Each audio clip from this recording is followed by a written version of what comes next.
오늘은 다리의 통증 중에서도 굉장히 흔한 질환 중에 하나인 하지 불안 증후군입니다. 혹시 겪어보신 분? 선생님들은 겪어본 적이 없으시군요. 이게 상당히 좀 흔한 빈도의 질환인데 어떤 증상이 있는지 한번 알아보도록 하겠습니다. 대체로 가장 흔하게 말씀하시는 증상이, 주요 증상이 자려고 하면 다리가 너무 신경 쓰인다. 다리가 어딘가 궁실거리기도 하고 저리기도 하고 혹은 화끈거린다고 하시는 분도 있습니다. 그런 불편한 느낌 때문에 다리를 움직이지 않으면 잠을 잘 수가 없다. 그리고 그런 불편한 느낌 때문에 잠을 들기가 힘들다. 이렇게 말씀하시는 게 주요 증상입니다. 이거를 영어로 레스트리스 렉 신드롬이라고 하는데 주로 잠들기 전에 다리에 불편한 감각 증상이 나타나고 수면 장애를 일으키는 가장 흔한 질환입니다. 가장 빈도수를 많이 차지하는 질환입니다. 주요 감별 포인트입니다. 하지 불안 증후군에는 이런 느낌으로 이런 포인트를 중심으로 해서 감별을 하게 되는데, 가만히 쉬고 있을 때 다리가 특히 저녁에 심해지는 느낌인데 저림이나 궁실거린다거나 따끔거린다거나 간질거린다, 화끈거린다, 이런 이상한 느낌들을 표현하는 것이 증상이 됩니다. 다리에 이상한 느낌으로 움직이고 싶은 충동을 느끼고요. 누워있거나 앉아있을 때 특히 발현이 되고, 걷거나 스트레칭을 하면 완화가 됩니다. 조금 풀리고 저녁이나 밤에 심해지는 특징이 있습니다. 이게 만약에 허리로 인한 저림이라고 한다면 누워있으면 조금 경감이 돼야 맞겠죠. 근데 이 경우에는 누워있으면 더 불편하다고 하십니다.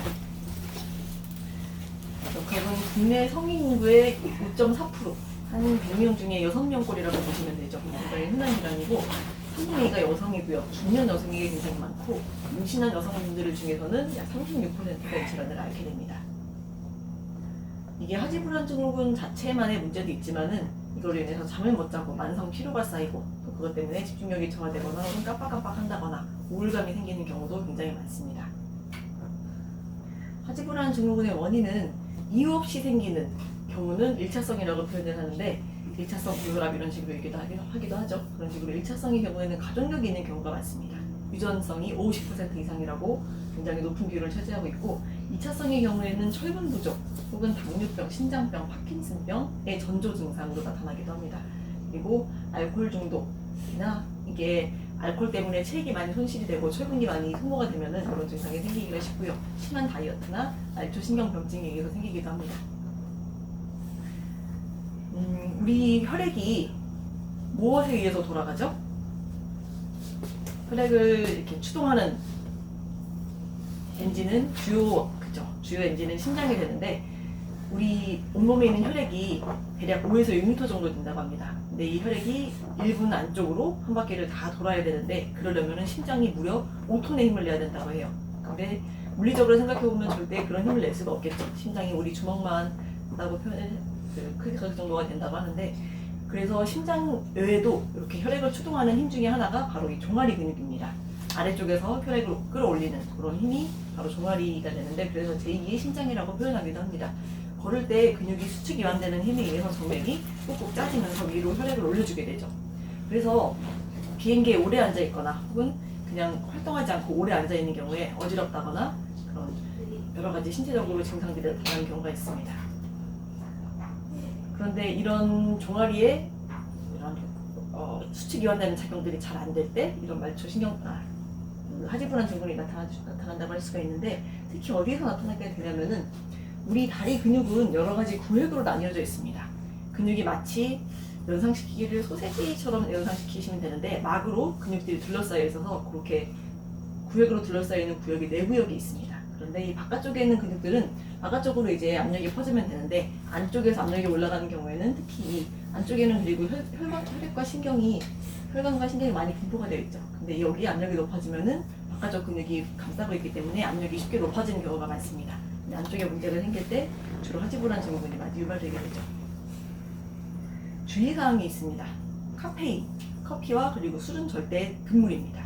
이거는 직접적으로 그 체액을 많이 배출시키기 때문에 순환 정책을 일으키기가 쉬워서 이거를 드셨을 경우에 좀 더 증상이 심해지신다고 하는 경우가 대부분입니다. 자기관리는 이렇게 다리 쪽 근육이 많이 뭉쳐서 생기는 경우가 많기 때문에 그거를 스트레칭을 좀 많이 해주시고 하루 30분 정도 걸어주시면 좋고요. 그리고 여기 굉장히 편해 보이는 애기처럼 반신욕을 혹은 목욕을 해주시면은 굉장히 근육이 이완되면서 좀 더 완화되는 효과를 보실 수가 있고, 철분제를 복용하는 것도 도움이 됩니다. 근데 이게 철분제를 써서도 여전히 좀 증상이 심해지고 혹은 효과가 없는 경우에는 도파민 효현제라는 거를 써요. 도파민 효현제는 여러분들께서 흔히 알고 계시는 파킨슨 질환을 고칠 때 쓰는 약이죠. 이걸 썼을 때 이 하지불안 증후군이 완화가 되기 때문에 이거를 장기 복용하시는 경우도 심심치 않게 보게 됩니다. 근데 문제는 이거를 과연 언제까지 복용을 해야 되느냐, 이게 문제가 되는데, 이걸 또 끊으면 다시 증상이 심해지고 그렇기 때문에 이 도파민 효연제의 문제가 뭐냐면은 도파민이 조금 더 많이 분비가 된다든가 혹은 도파민이 분비된 것들이 좀 덜 흡수가 되도록 혈액 속에 오래 머물도록 하는 것이 이 약물의 작용 기전이 되는데요. 문제는 이런 약을 쓰면은 증상은 완화가 되지만은 내 몸에서 도파민들을 만들어내는 합성 능력이 점점 떨어지게 됩니다.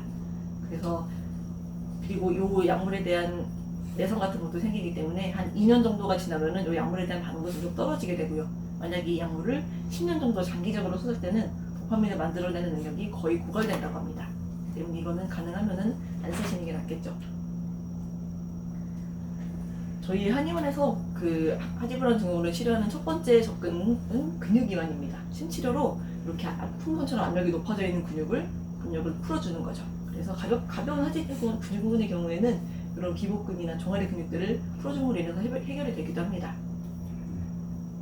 대부분은 이게 만성화돼서 몇 년 이상 돼서 오시는 경우가 많기 때문에 매선 치료를 많이 하게 되는데, 매선은 안쪽에서 다리 안쪽에 삽입이 됐을 때 점점 녹아서 없어지는 단백질 성분으로 되어 있기 때문에 자연스럽게 성분이 녹아서 없어지는데 한 6개월 혹은 길게는 1년 정도가 갑니다. 그동안에 계속 다리에 침 맞고 있는 것 같은 효과가 나기 때문에 몇 개월간 굉장히 편하게 지냈다라고 말씀하시는 경우가 많습니다. 그리고 이 근막이 너무 강하게 유착이 되어 있다거나 근육이 단단하게 굳어진 정도가 너무 심하신 분들의 경우에는 도침으로 이런 근막에 살짝 치료적으로 상처를 내주면은 또 압력이 많이 떨어지고 굉장히 잠을 잘 주무셨다고 하시는 경우가 많습니다. 그리고 이게 이런 외과적인 처치도 저희 치료가 잘 안 되는 경우에는 한약 치료를 하기도 합니다. 몸에 쓸 수 있는 체액 자체가 너무 모자라서 생기는 경우에는 보혈하는 약을 쓰기도 하고요. 그리고 기책, 우리가 흔히 얘기하는 스트레스로 인해서 이런 증상이 심해지시는 분들도 많으신데, 그런 경우에는 그거를 해소시켜주는 약을 쓰기도 하고요. 그리고 기운이 너무 떨어져서 그런 증상이 심해지시는 경우에는 보기 혹은 보양시키는 그런 약들을 써서 증상을 완화시키고, 이런 약들이 굉장히 효과가 좋고요. 그리고 특히 최근에 논문에는 녹용이 들어간 한약이 하지불안 증후군에 효과가 좋다고 보고가 되어 있습니다. 하지불안 증후군이 생각보다 굉장히 좀 빈도가 높은 질환인데, 이런 증상들이 어떤 것들이 있고 원인은 무엇이고 어떻게 치료를 하면 좋은지 한번 알아봤습니다. 이런 거를 내가 열심히 스트레칭을 해보고 일단은 먼저 걸어보시고요. 반신욕도 한번 해보시고, 근데 그럼에도 불구하고 여전히 좀 불편하고 밤에 자기 잠들기를 힘들어서 남편 혹은 아내에게 다리 좀 주물러 달라고 이렇게 부탁을 해야 된다. 그런 경우에는 어디를 먼저 찾아오시면 좋을까요?